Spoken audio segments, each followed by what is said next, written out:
Kitchissippi Ward Weekly Newsletter 401, August 25th, 2024. Good afternoon, Kitchissippi. Councillors are quickly returning to their desks after a short break, and we're gearing up for the return to committee and council meetings. The comprehensive zoning bylaw continues as an ongoing file for us, and I'd like to encourage those who have reviewed the first draft to not stand on ceremony. Send even quick questions or thoughts on the specifics of the proposal either to me or the city at newzoning@ottawa.ca, so those can be captured by city staff and work begun on analyzing those.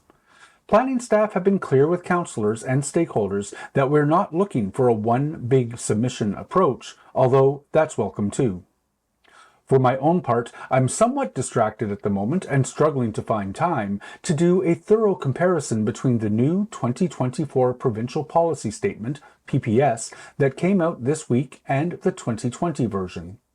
The PPS is the guiding document from the province setting out how cities are to manage growth, and it's critical to understand its directions. Among other changes immediately evident are a de-emphasis on climate change and a doubling down on intensification in the policy.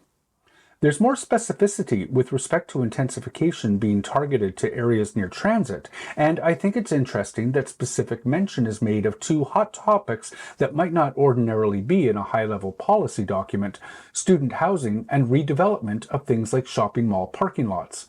I'm looking forward to getting city planning staff's analysis in the coming days. Our first city council meeting will be on September 4th, but no agenda is yet available. Pop-up office hours, August 27th. I'm resuming my pop-up hours starting with those being held on Tuesday, August 27th from 10 a.m. to 1 p.m. at Westboro Books, 314 Richmond Road. Pop-up office hours are an opportunity to come by any time during that time without appointment to chat with me one-on-one about whatever's on your mind. My thanks to Shilhev for hosting us. I'm very much looking forward to this one. Fair treatment for Ottawa, federal property tax and provincial transit funding.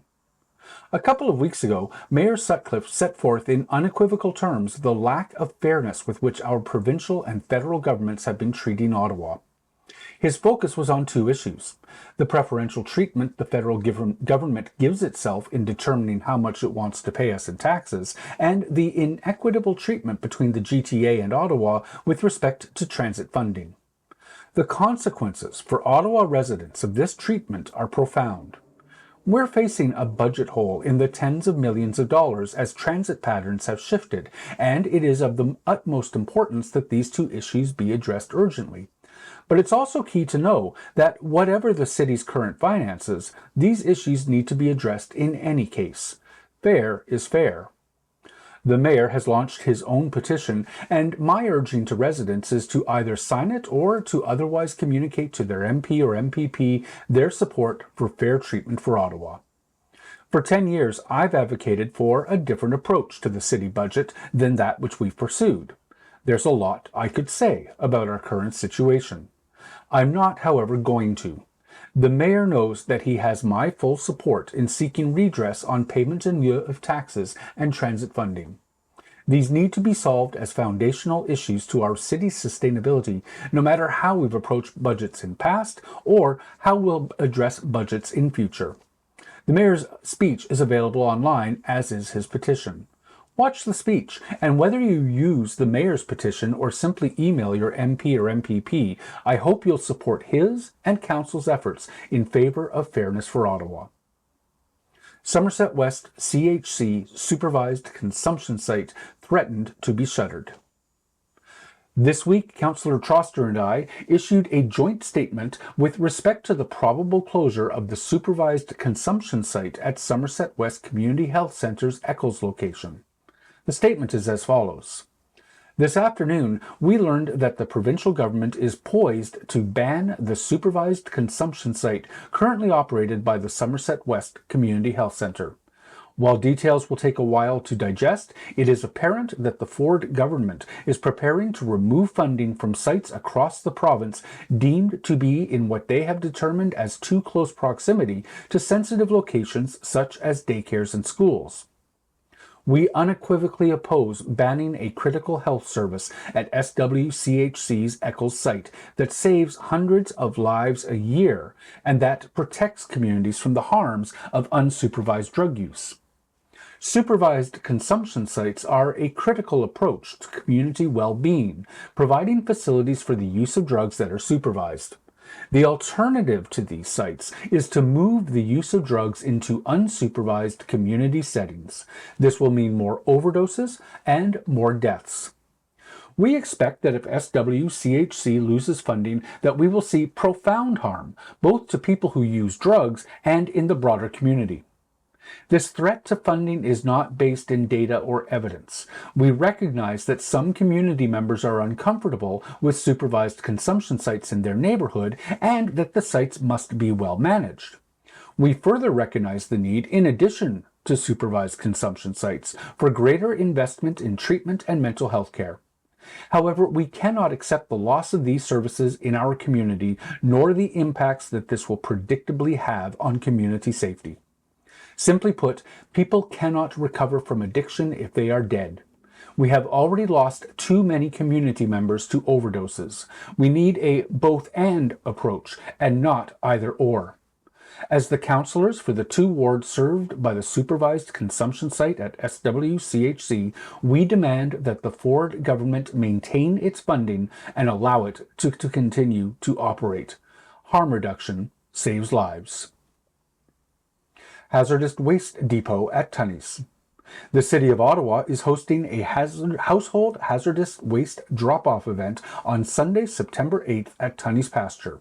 Residents can follow the signage at Tunney's Pasture for the specific location of the event. Residents are welcome to bring their materials to the event between 8 a.m. and 4 p.m. Of course, you don't have to wait. The city's Waste Explorer points to retailers where residents can return many items daily. Please note that electronic waste is not accepted at household hazardous waste drop-off events hosted by the city. Residents can bring electronic waste to retailers by checking ottawa.ca/wasteexplorer. They can also attend electronic waste drop-off events hosted by Junk That Funk, or bring electronic waste to the Trail Road Waste Facility during regular operating hours at no cost. For information on household hazardous waste, visit ottawa.ca/HHW. Zoning Bylaw Virtual Open House, August 29. Join the city for a ward-specific virtual information session on Thursday, August 29 from 6:30 to 8 p.m. on Zoom to discuss Ottawa's new zoning bylaw. The session will begin with a citywide presentation that will provide an overview of the new zoning bylaw. At 7 p.m., following the citywide presentation, ward-specific breakout rooms will take place to cover key topics relevant to wards 12, 13, and 15, and host a Q&A session.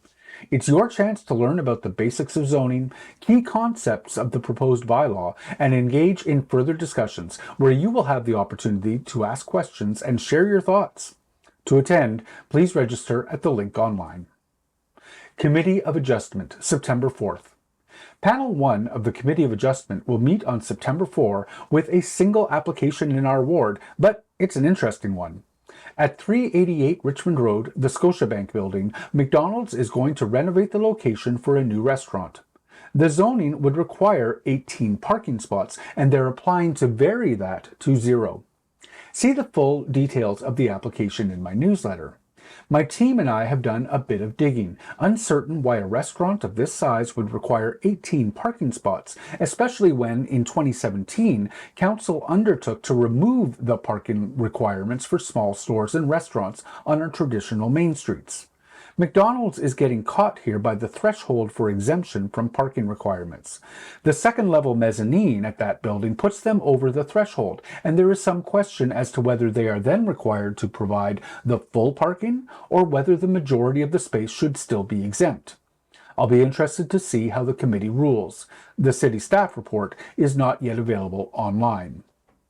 2025 budget consultations. The city is inviting residents to complete a short poll on Engage Ottawa to identify their priorities for the 2025 draft budget. I'll have details of some sort of open house meeting on the budget, likely collaborating with nearby councillors in future. Read more and fill out the service at the Engage Ottawa website. Pride Parade route change. It was headlines on Friday, but if you plan to attend the Pride Parade on Sunday, be aware that the route has been changed. It will start at Elgin and Laurier as usual at 1 o'clock, travel south on Elgin, then end at Bank and Gladstone. Find all the Capital Pride events at the link in the newsletter. For Our Kids Mass Ride. For Our Kids is hosting another Kidical Mass Ride, this time through our neighborhood. Kidical Mass is an international movement inspired by critical mass events, held to emphasize the number of people who want to ride bikes and calls for infrastructure improvements. Kidical Mass expands on this idea with a focus on children and families. These events celebrate the joy of biking and asking cities to make safe streets for everyone. With climate change already impacting the lives of children, safe streets for kids also means we can seriously address the climate crisis. Some of our Kidical Mass rides have had over 200 people join. It has been great. Throughout the summer, we have been hosting them at various locations across the city. Details, September 28th, it will start at La Roche Park, meeting at 9:30 to decorate bikes, dance, chalk, and make new friends. We will then ride at 10:05 and return by 11. See the Facebook event page at the link in the newsletter. At City Hall, Planning Committee. Planning Committee will meet on Wednesday, August 28th with a relatively full, though mostly uncontentious agenda that includes rezonings in the East End in Orleans South Navan, a 9-story mid-rise at 381 Kent with associated heritage permission, and new Prince of Wales access for the property at 9 Gurdwara Road in Knoxdale, Marieville. More controversially, I'm expecting significant debate for an item to amend the official plan and rezone to facilitate a 6-story mid-rise and 16-story high-rise at the Unitarian campus at 30 Cleary. Find details about these items and more on the committee's agenda at the link in the newsletter. Election Compliance Audit.